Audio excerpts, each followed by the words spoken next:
So kids back in the early 80s didn't have the soap opera of the Clone Wars or of the Mandalorian to get them through their Star Wars day. Back then we had the Marvel comics, and in 1981 Walt Simonson came aboard the Star Wars train, drawing covers, drawing interiors, eventually writing, and we had the chance to sit down with Walt recently to discuss his time at Marvel working on the Star Wars comic. It was an absolute privilege for me as a fan of that era of Star Wars storytelling. So here's our chat with the legendary Walt Simonson.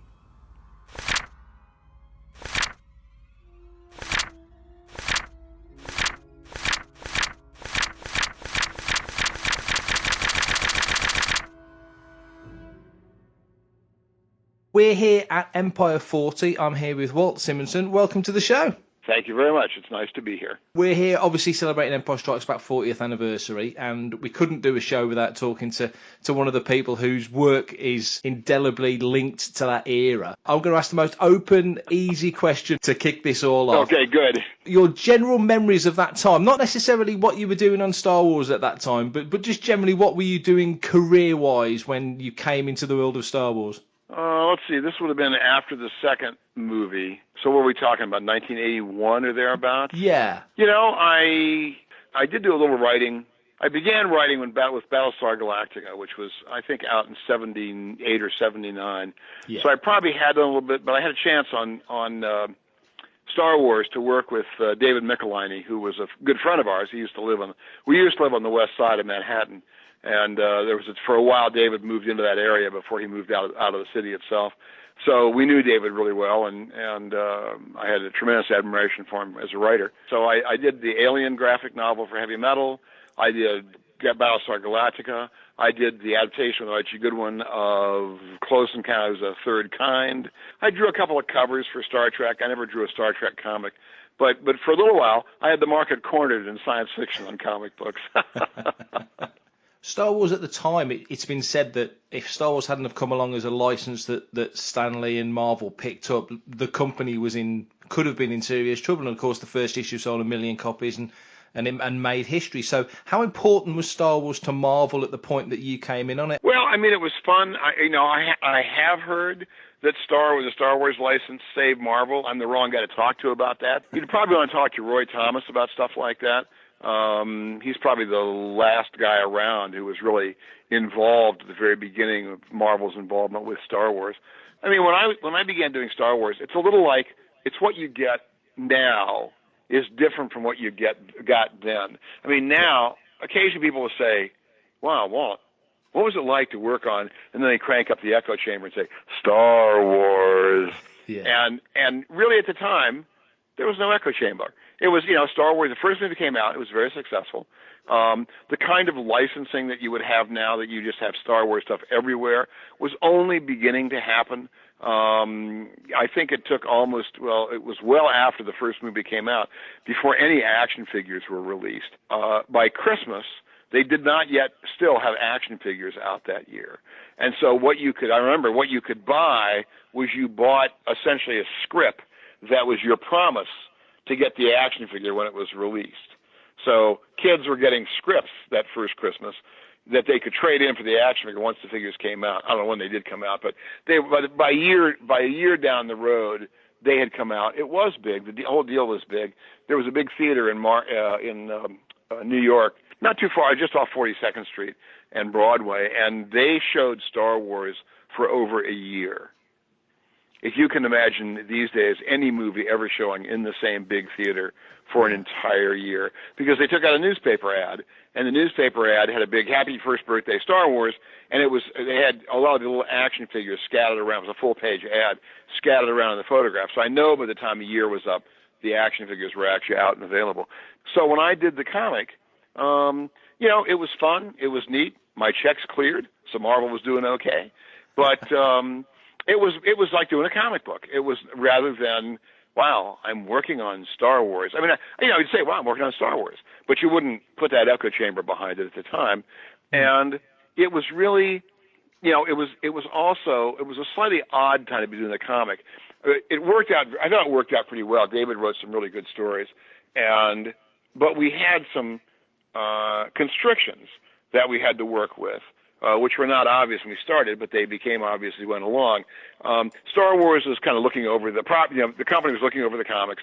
They were not as invested in making sure the comics, towed whatever continuity was going on, because at the time there wasn't a sense of the comics joined at the hip with the movies and the property in general.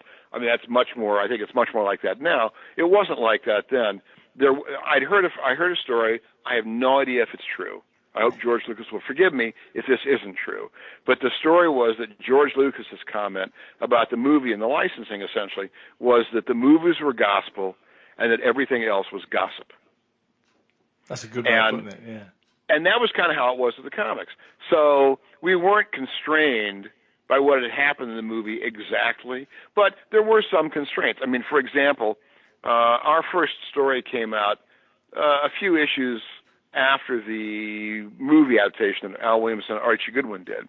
And David's first idea for a story, I've told this elsewhere, but his first idea for a story was, okay, the Empire builds a new Death Star, and they put chicken wire over the exhaust ports and get going.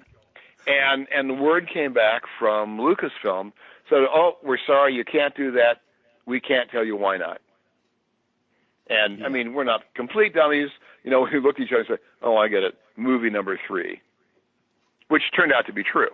Yeah. So instead, we did a story, 2-part story, where, because we got back to him, so, well, how about if we do a gigantic floating fortress in space with a big cannon on the front that can blow up planets, but it won't be spherical. And they said, okay, fine. So we got to do our Death Star story. We just didn't call it the Death Star. We called it the Tarkin, which I thought was a great name for it, honestly. And it wasn't right. It wasn't spherical. It was a giant 3-dimensional drawing in space, floating in space. And it did have the convex, or concave, rather, had the concave cannon on the front of it. They didn't object to that either, so we got to tell the story. But we couldn't, for example, use Han Solo because Han was in carbonite. And we were told that we couldn't have any kind of romance between Luke and Leia. They couldn't tell us why. I didn't really guess they were brother and sister, but at that point, we just said, okay, we can't do that. We couldn't show Darth Vader and Luke together. So essentially, we had our constrictions were that we couldn't use one of the main heroes. We couldn't have anything going on between the 2 heroes we had left, and we couldn't show our hero and the main bad guy together. And so the stories that we did were stories in and of themselves, but they had to work around those restraints. And I have to say, I thought we did a pretty good job. I think the one time Darth and Luke are on the same spaceship or whatever it was they were on, Starship. I forgot if it was a Star Destroyer or something else. They're around the corner from each other, and they're about to meet, and I think somebody opens an airlock behind Darth and sucks him out. Yeah. I think he managed to not die. I mean, we managed to get better. But there were things like that we did that we didn't do much with Han at all, I don't think. We did have some bounty hunters, I think, in there, and some other things. But overall, I thought the stories came out pretty well, and we were working within a series of restraints that I think were not obvious in the comic. I don't think anybody read those comics and went, "Oh, I get it. They can't show Han," or "Oh, I get it. They can't do anything here, can't do anything there." And which is the way you need to do it if you can. You try not to show the puppet master behind the puppets. So it worked out okay. Yeah.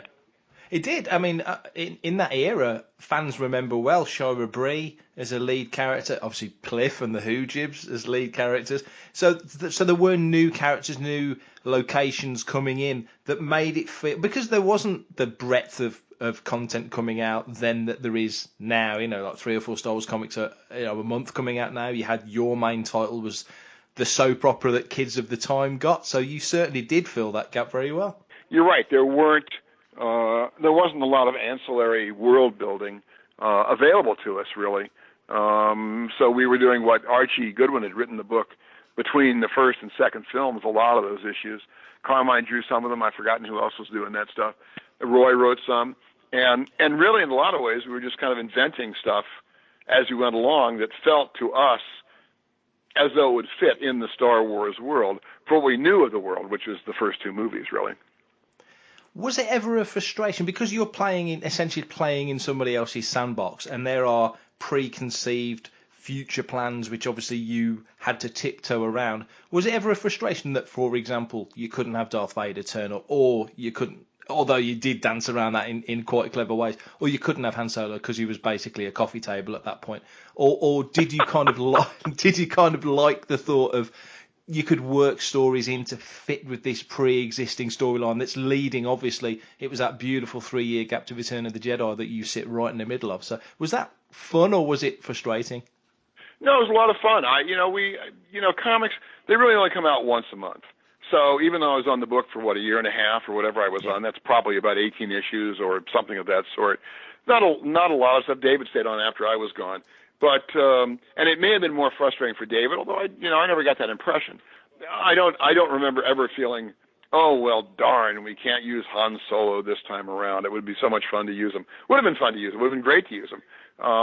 But Luke was a good character. Leia was a good character, and they were characters that really 22 pages a month. That's not a lot of material, and so you get a lot of room to play with those guys over a length of time. And we certainly did. So you'd have to ask David if he felt that. I never did. I don't think I ever felt constrained about it. I think we got a big laugh out of the idea we couldn't do a Death Star. That was pretty funny.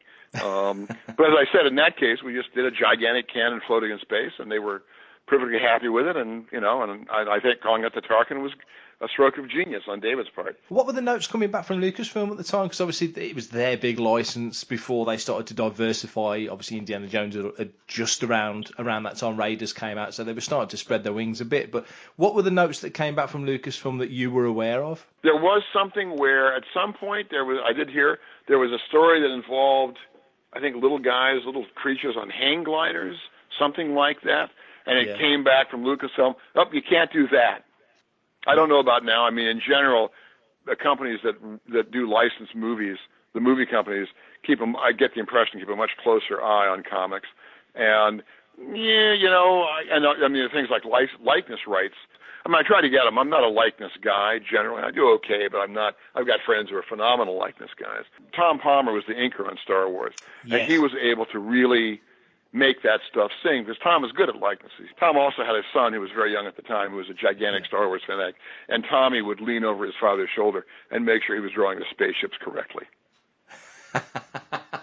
Quality control. The Millennium Falcon had to look just right, or the Imperial cruisers, or the whatever the cruisers were that the Rebels had. They had to be just right. So he had some expert help on hand. That was a great time. As far as I'm concerned, it was a great time to be doing comics. In a way, it was kind of a golden age, because you could do the comics you wanted to do. Even on Star Wars, David and I pretty much got to do the stories that we wanted to do, the stories that David wrote. And that was true of other comics. So when I was doing Thor in 83, 84, 85, I got to tell the stories I wanted to tell. You've got a very distinctive style that people who are into comics recognise instantly. How much did that style develop whilst you were working on Star Wars? Because clearly it was well in place by the time you got to Thor. When I was doing Star Wars, I was doing layouts rather than tight pencils. I was better at layouts. And I got, as I said, I still have them. I got a ton of old magazines and trade paperback, like large, thin paperbacks, with photographs from the original 2 movies. I don't have so much from Return of the Jedi, a little bit, but that was after my time in the book. But I got a bunch of those books, whatever was available. There was a ton of stuff out in the market, out in the newsstands eventually. I got a ton of that stuff, and I bought some of the models that were available for reference, and that gave me a good handle on drawing Luke and drawing Leia. Chewie was actually hard to draw. He was hard to draw right. You wouldn't have thought so exactly, but there was something about you had to get the shape of his head just right. Yeah. And sometimes I got it, and sometimes I didn't quite catch it. It depended on Tom to save my ass. When your time on Star Wars came to an end, was that a conscious decision by yourself that now it's time to move on to something else? Did Thor come onto your horizon and it was just too tempting to miss, or how did that work? I don't know. I don't remember. I didn't get fired. I remember that. But I think I decided to move on. I don't know. It's possible that I began doing the Star Slammers graphic novel after that. And then Raiders came along because Archie, when he passed me in the hall and asked if I wanted to do it, one of the reasons for that was because he had read the 4 issues of Galactica I had written. And we'd worked together before, but I was like the artist, not the writer. I'd learned an enormous amount from him, but I wouldn't have presumed to put myself forward as a writer at that point. I'm still not sure about that. And he called me in the hall and said that he really liked the Galacticas, and that's why he offered me writing Raiders. So to wrap this up, what are your sort of takeaways from that era? It was fun. I'm glad I had a chance to work on Star Wars. I'm glad I had a chance to work on it early enough so we had a lot of elbow room to tell the stories we wanted to tell. I don't know that I could do one of those now. I've done a couple of things. Well, just because, as we finish this off, you did the cover to issue 108, the recent addition to the old Marvel line with Valance on the cover. I did. Yeah. I did 2 Star Wars covers. Yes, I did that one with Valance and Vader. I drew Valance in 78 or 79? Yeah. 78 probably. And it was issue 16 of Marvel Star Wars, really early on. Archie wrote it, created the character, and I drew him. And Marvel was doing sort of Star Wars, like great moments in Star Wars. I forget what they called it, something like that. And you could choose a moment in the Star Wars movies and down the road, and choose that moment to do your drawing. So I did a picture of Vader hoisting the Emperor up over his head as he's about to throw him down the tubes or whatever that thing is, that shaft. Yeah. It would kill him. And one of my favorite things about that scene is as the Emperor is firing lightning bolts and crackle everywhere, every so often you get a flicker and you can see Vader's skeleton inside his costume, which I thought was just awesome at the time. I still think it's just phenomenal. And so I got to draw that scene. I didn't draw any background to it. It's all Kirby crackle everywhere. But I got to draw Vader and try to figure out how to draw his skeleton inside the costume and still have it be Vader. And I thought that worked out okay.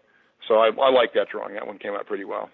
Brilliant. Well, thanks for all the memories. Thanks for all the fun that we had as kids reading those comics. And it resonates today. It really does. People still get a kick out of it hugely. So thanks for giving us so much of your time. Well, it's been my pleasure. I hope we can make something sensible out of all this. And thanks for putting up with my being hard to get pinned down for an interview.